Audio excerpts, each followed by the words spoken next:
Just want to get Chef Andre's back.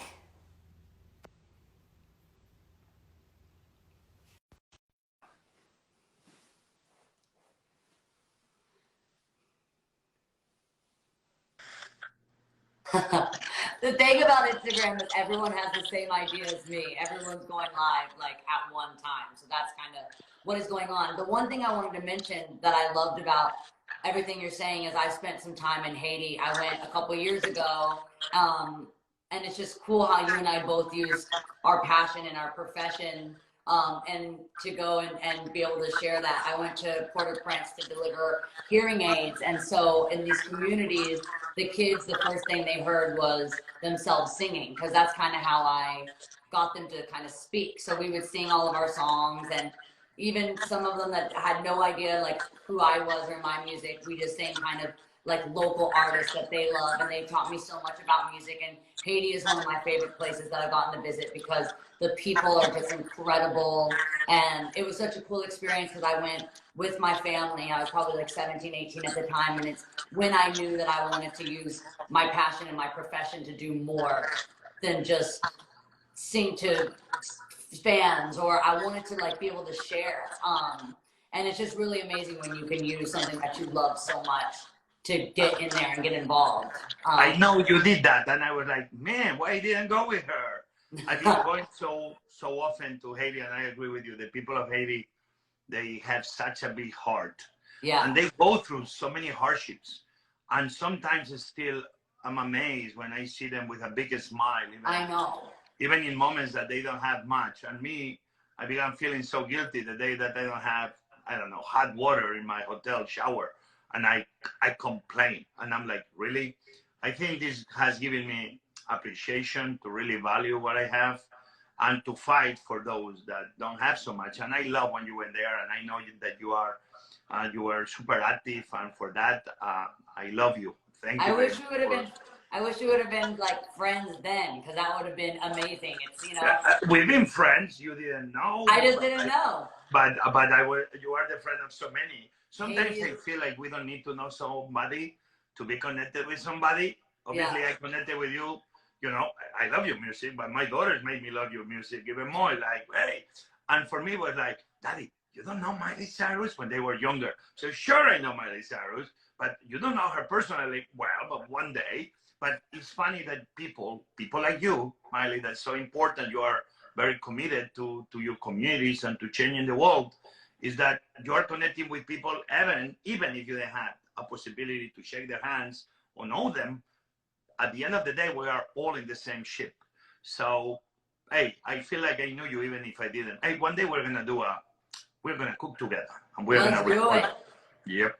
Listen, I've had some time in here to be like, you know, polishing up my skills, and I'm feeling pretty confident. So we do cooking with my daughters every other night, and we choose a song or some, and then we put the song and we try to cook in real time.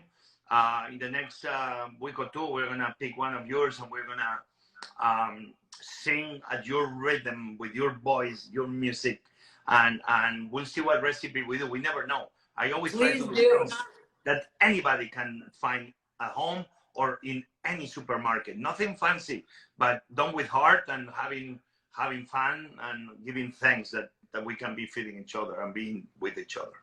You mentioned a little bit about, you know, kind of when you were talking about zero waste, and that's been something that has kind of been crucial at this time, just to waste less and get more creative with less ingredients so things last longer. So that's kind of been my, you know, I love to stay creative. That's been my creative challenge in the kitchen right now, is using less, still having like really bold, and like I love spicy, and I'm country, so I want like flavor. So I'm trying to get a lot of flavor and not using too many of my ingredients at the same time. Usually I make everything taste good because I just put so much oil and fry it up so much. I'm trying not to waste my oil, so now I have to get my timing. That's why I mentioned timing. That's where I fall apart in the kitchen, is my timing. I totally get distracted on like, oh, I can make this because I have this, and then something else is burning. And this is not a time that we want to waste or really make mistakes. So it's really important, I think, for you to do that, so people like me can watch and learn from a professional, so we don't waste our ingredients trying new things. Because it's fun to experiment right now with the time, but you really want to waste as little as possible to nothing and to be able to have food last you as long as possible.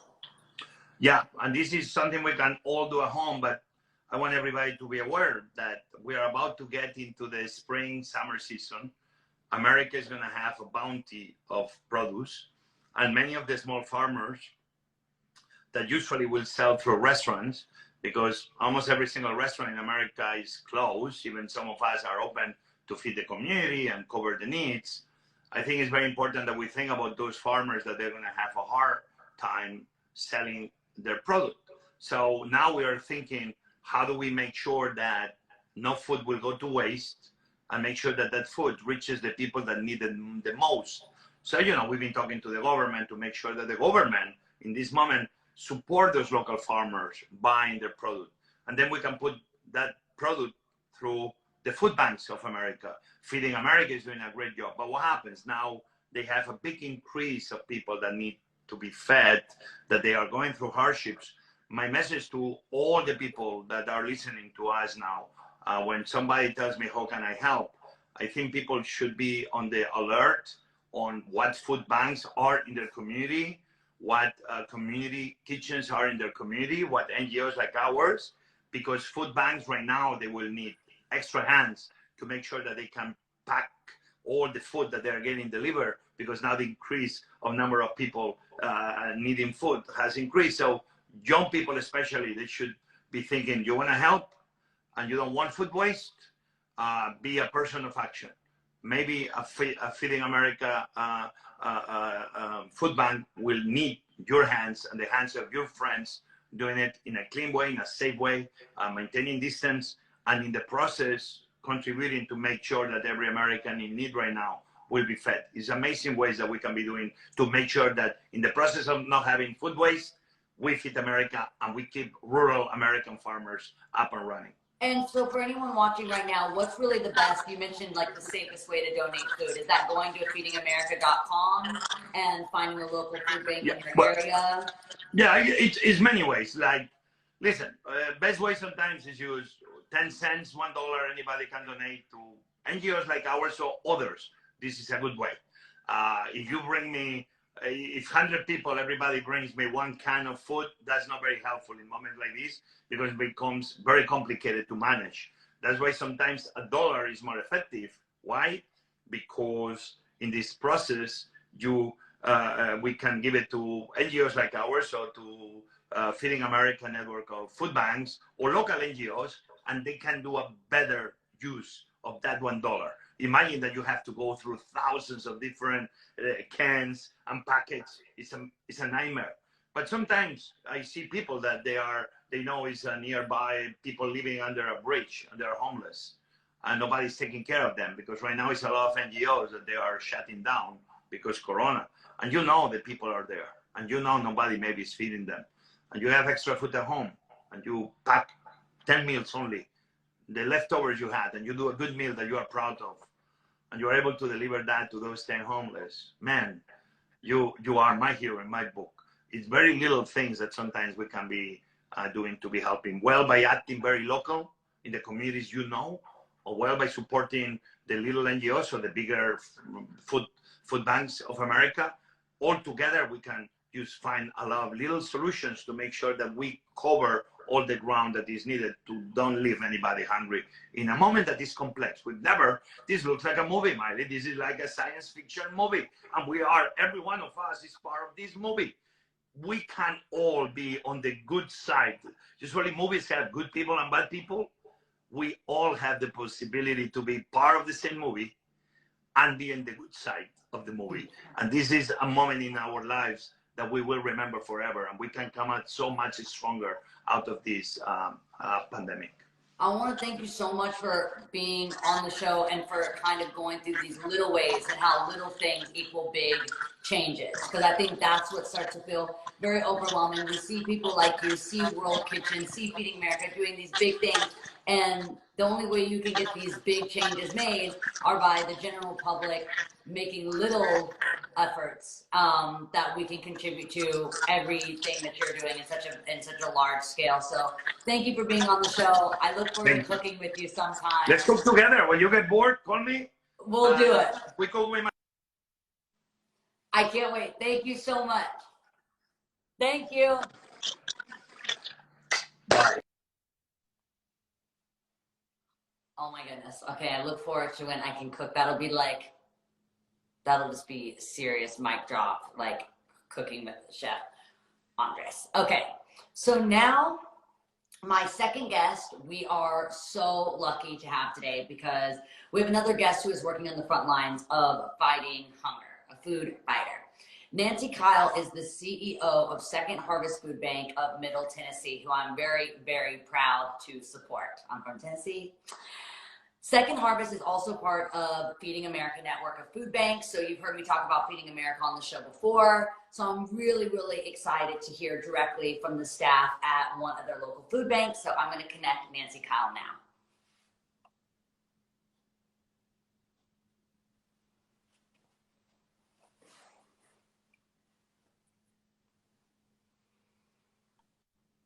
Hi. Hey, Miley. I'm so happy and honored to have you on Bright Minded. Thank you so much for being here. Well, thank you for having me, and hello from Nashville. Oh, I miss Nashville so much. My brother, pretty much everyone is there. My dad is there right now. Thank goodness for like FaceTimes and way that we can connect this way. Because my brothers and my sisters are all there. And at times like this, I wish we could all be in the same place. I want to talk about, obviously I love Nashville, and it's such a special place in my heart, but you also serve 46 counties in Tennessee and have provided, there's 31 million nutritious meals. And we know that people are really suffering financially and are worried about basic needs like food. What have you been seeing in the Nashville community, which is not only suffering from COVID-19, but we are still recovering from that tornado? And so many people in the area depend on live events like music. So how is COVID-19 affecting Nashville specifically, kind of uniquely from anywhere else? Wow, it's been a game changer with the tornadoes coming through on March 2nd and 3rd, hit a number of our counties, but I think the community really thought, we can get through this together, we can rebuild, and we can make sure people have food. And then this health crisis happened with COVID, and it's impacting every single zip code, every single community that we serve. And you talked about the entertainment, hospitality community. That's what we are. People come here to hear music and to be a part of this community. And people in a matter of a day lost jobs everywhere. The numbers have escalated so significantly. And for us, for people needing food, just with our initial numbers, we've seen at least a 50% increase in people needing food. And it was already a high number with over 350,000 people who were food insecure just in our 46 counties. Wow. So, I call Nashville Nash Vegas because it's like, that's kind of what it is now. If you go downtown Nashville, it's even different from when I grew up. So many more people come to Nashville to visit. It's a city that's really is built on tourism and people experiencing. I love our community, and I love taking people around Nashville. I'm always so proud to say that I grew up in Nashville, Tennessee, because when you grow up in a place that becomes like a dream destination, it feels so cool to be the local one that grew up going to some of these spots that now are known as iconic country music, like whether you go to Tootsie's or all these places I grew up with my dad. It just devastates me to know that there's such a loss to a place that some of my favorite places don't exist anymore after the tornadoes. Some places in East Nashville that I love, that have been my spots, I go with my sister, that I used to sneak out and go to, are no longer there. So what have you seen since the tornadoes? How many people were you serving that you noticed there was an increase with the tornadoes, and then from the tornadoes to COVID, what was the increase there? Initially with the tornado, it was pretty substantial, but it was something that we could manage because we knew the counties that it had impacted. And then with COVID, it just spread everywhere. And did you ever think that you would see Broadway totally closed up with nobody walking around downtown, all of the favorite restaurants are closed right now. The ones that can remain open are doing to go. And so what we're doing is partnering with absolutely everybody in Nashville, you know, all these famous artists, restaurateurs, the community. I mean, everybody is stepping up in a way I've never seen. And I've lived in a lot of places across the United States. It is just from the volunteers that we still have to all the donors that we have and partners, we're really making a significant impact, and we're just going to keep doing what we need to do. We're starting home deliveries to those people that are quarantined. We're doing partnerships with restaurants to where they can help provide food to people in need. We're doing mass distributions in the community. We're working with the schools. If there's a partner out there, we're working with them. And it's been delightful that there's that many people that care about the community. That's not just like the food and the music and the entertainment. That's not all that I love about Nashville. That's just one part of Nashville's like personality. I feel like Nashville is so strong. I have a teacher that says Nashville's strong because when we need to come together, Tennessee really, really does that. People really step up and really step in. And that's a part of my like Nashville pride also, is just people really, when they are needed, do what's right, and they really get active and help where they can. And so Nashville, we've gone through a lot, and I know that everyone will rally the way that they need to, even though this is a difficult time because we're doing so many things like virtually, like you were saying, with takeout or delivery. Part of like food in Nashville is the experience, is going to these iconic places and not having that, or having Broadway empty, or a lot of things that people are doing now, like doing, you know, music or DJ sets on Instagram. There's something about going to the places in Nashville. So seeing Broadway and, you know, completely empty, it's like a, you know, it's like a New Yorker, you know, seeing Times Square right now. Like, you just really can't believe it. I've never seen that since I've grown up, for Broadway to be completely empty. How are you staying positive? And like, obviously with you being a leader, there's a lot of pressure on you to keep your staff and everyone around you really positive as well. How do you manage that? Well, it starts with having a pretty amazing staff to start with. So I would say I've got best in class people that are working here.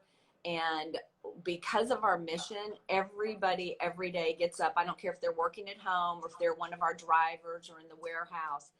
Everybody knows that it is what our job is to get food on the table. We do not want children, we don't want families, and we certainly don't want our seniors to go without food. There is ample food out there, and it is our job is to get it and to make sure we get it to those individuals. And, you know, for me, what keeps me going every single day are just the generosity and the kindness of every person that I run into. I mean, just yesterday, I got a letter from a lady on March the 2nd. She lost her husband. She has about 5 medications. She says they all are around $500 each, but she made a donation of $100 in honor of her husband to Second Harvest because she wanted to help the community. She didn't have $100 extra to give to Second Harvest, but she did because she cared. And when I think the chef was just talking about the food bank world, for us, for every dollar that we raise, we can provide 4 meals. So that efficiency is so important. And it is those people that have those big hearts that just keep me going and keep the team going every day. That's amazing, because when you're doing numbers like $1 for 4 meals and someone donates that $100, that's making a really big impact. And so I think it's really important for everyone watching right now to know that number one is staying home, staying safe, keeping everyone safe and healthy, especially like you said, our seniors and you know, just immune compromised. Like if you can't donate $1, most importantly, keep everyone out of the hospitals and safe. But then as little as $1 can make such a big impact. And so just know that even that as a family, you guys all pitch in, you guys all reach in your pocket and find that penny, you can make such a difference. What encouragement would you give to families, you know, who are worried about how they're going to put food on the table? I would like to ask that people know that we're here and that we are going to do everything in our power and with every resource that we have, from the mayor's office to the artist next door to the restaurant to everybody here in Nashville. We are going to get food on the tables for people in our community. We have got way too many people that are wanting to make this possible, and we're that resource to deliver that, and we're going to do it collectively. So I would tell them to rest assured, if they have a need, please call us at Second Harvest and let us know what their need is. That's amazing. I've been reading that donations have been down. Can you tell us a little bit about why that is, and then how we can, all of us can support your work from our homes right now? So I think when you hear about donations being down, a lot of that is from a food perspective. So we get a lot of food from grocery stores and manufacturers that are still trying to catch up from all of us consumers clearing their shelves off. So that has been down. Our financial donations have been up. And we are continuing to ask people for funds. Like just a day ago, we had our Big Joe pallet jack broke down and a box truck broke. And who would think they were that important? But they're critical in delivering food and getting out in the community. So we're asking additional funders to help with things like that and to give us additional money so we can buy more food to get it to our families. Absolutely. I want to thank you so much for your time and for your service. It's been just amazing to speak with you. For anyone watching that wants to get involved, what's the best way they do so? Second Harvest online, going.com. What's the best way to get involved? secondharvestmidtn.org will give you all the information. You can donate online, you can volunteer, you can do a food drive, you can just reach out to us and learn more about the work we do. But Miley, thank you so much for shedding light on such an important issue. Thank you so much. I miss Tennessee, and I just want to thank you for working so hard to serve my community. It just means a lot to me. That's the place that my heart just like lives there. No matter where I am in the world, traveling, on tour, no matter what, there's always a piece of me in Tennessee. So I want to thank you for taking care of my people. Thank you. Thank you.